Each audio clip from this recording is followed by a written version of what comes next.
बिस्मिल्लाहिर्रहमानिर्रहीम। PMM पाकिस्तान मुहब्बे वतन movement और मुहब्बे वतन चैनल की जानिब से तमाम नाजरीन को अस्सलाम वालेकुम। एक आम इंसान या एक आम सियासी वर्कर वो जितनी भी जदोजहद कर ले, एहतजाज कर ले, वो कभी भी अपने आइनी हुकूक तक नहीं पहुंच सका। हम देखते हैं कितनी भी हुकूमतें आईं और चली गईं, सियासी वर्करों ने भरपूर जदोजहद की, उनके आइनी हुकूक जो रियासत में मौजूद हैं वो मैसर आ जाएं ताकि उनका जीना आसान हो जाए और रियासत भी अपनी ज़िम्मेदारियों में सबको दोष हो जाए। लेकिन शायद ऐसा देखने को नहीं मिलता। लेकिन एक ऐसा तबका जिसे हम ताकतवर कह सकते हैं, जो इस मुल्क की सियासी कल्चर में काबिज़ है, वो जैसे चाहे अपनी ख्वाहिशात की तकमील के लिए इंसाफ बनाकर उसे हासिल भी कर सकता है। पाकिस्तान तहरीक-ए-इंसाफ में एक नया ग्रुप जो जहांगीर तरीन के नाम से सामने आ चुका है। कहने को उनके जो तहफ़्फ़ुज़ात थे वो वफाकी हुकूमत की सतह पे थे। FIA जो इन्वेस्टिगेशन कर रहा था ट्रांजैक्शन की, एक रिपोर्ट तैयार की शुगर माफिया का जिसमें नाम आता है, और फिर उसके बाद उनके कुछ जो मामला थे वो एहतसाब ब्यूरो के जो लीड कर रहे हैं इस वक्त, जो मुआविन ख़ुसूसी हैं वज़ीर आज़म के, शहजाद अकबर। कहने का मतलब यह है कि मामला तो उनके वफाकी सतह पे थे, लेकिन उन्होंने अपने गुज़श्ता 2 रोज़ पहले जो अजलास बुलाया था उसमें 32 पंजाब के मेंबरान भी मौजूद थे।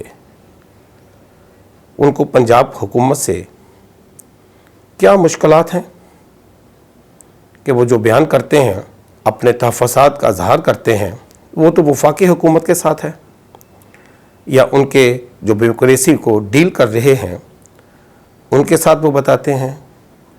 लेकिन उन्होंने पंजाब हुकूमत को भी अपने आड़े हाथ लिया।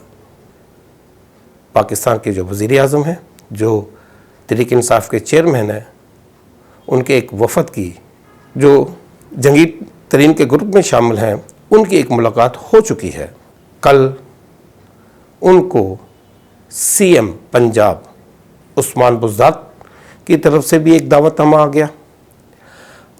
आज बाकायदा शायद बाज़ाब्ता एक मुलाकात भी होगी, जिसके लिए जहांगीर तरीन ग्रुप ने 6 रुकनी मेंबरान का इंतखाब भी कर लिया है। चलें, इस सियासत में यकीनन ताकत को ही फतह मिलती है। देखना तो ये है कि वो अपने तहफ़्फ़ुज़ात जो वो बताते हैं उनको ख़त्म करने में किस हद तक कामयाब होते हैं। इससे पहले जो अजलास था जिसमें 32 अरकान सूबाई असम्बली मौजूद थे, उसके साथ कहा जाता है कि 8 के करीब कौमी असम्बली के जो मेंबरान हैं वो भी मौजूद थे। शायद इससे पहले उनकी तादाद जो थी वो 10 से ज़्यादा थी, लेकिन इस मरतबा क्योंकि ये बात तय थी कि एक बाकायदा ग्रुप का ऐलान किया जाएगा, तो शायद हो सकता है कि वो मेंबरान जो इसमें से माइनस हुए वो इसमें शरीक नहीं होना चाहते थे। तमाम के तमाम मेंबरान ने कुरान के ऊपर हलफ दिया। जितने भी मेंबरान थे उन्होंने जहांगीर तरीन के साथ खड़े होने के लिए इस बात का आदा किया कि वो हर हाल में उनका साथ देंगे। अब सवाल तो यह है नाजरीन कि जितने भी पार्लियामेंटेरियन ने वहाँ पर कुरान पे हलफ दिया, उससे पहले भी उन्होंने कुछ ओथ दे रखा है। जब उन्होंने कंटेस्ट किया था अपने अपने हलकों में इलेक्शन 2018 में, तो एक फॉर्म मिलता है जिस पर बैसियत उम्मीदवार तमाम चीज़ों को कबूल करते हुए एक ओथ भी होता है जिस पर उन्होंने साइन कर रखे हैं।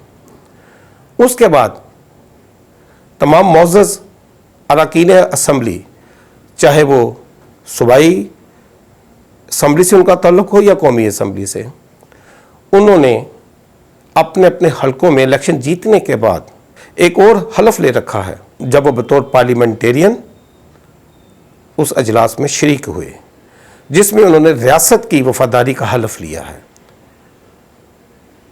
जिसमें उन्होंने आईन पाकिस्तान की अमलदारी के लिए हलफ लिया है। अब ये जो हलफ उन्होंने लिया है, ये किस हैसियत में लिया है और उनके कौन से हलफ के ऊपर यकीन रखा जाए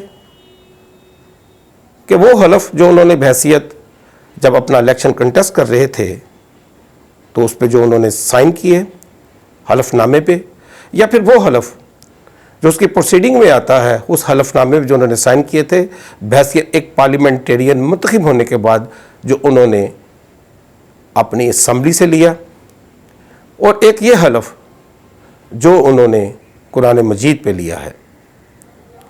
इसके लिए यकीनन बहैसियत एक पाकिस्तानी हम भी तज़ब्ज़ब का शिकार हैं कि उनके किस हलफ के ऊपर यकीन रखा जाए।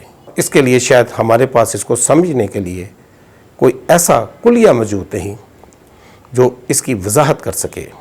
खैर, जब से जहांगीर तरीन नाहिल हुए हैं, जिनको हमारी मौजूद अदालत ने डिसक्वालीफाई किया है, जो अदालत का फ़ैसला है, अब उनके नाहिल होने के बाद उनका इस सियासत में एक मजमा लगाना किस अहलियत को दस्तक दे रहा है?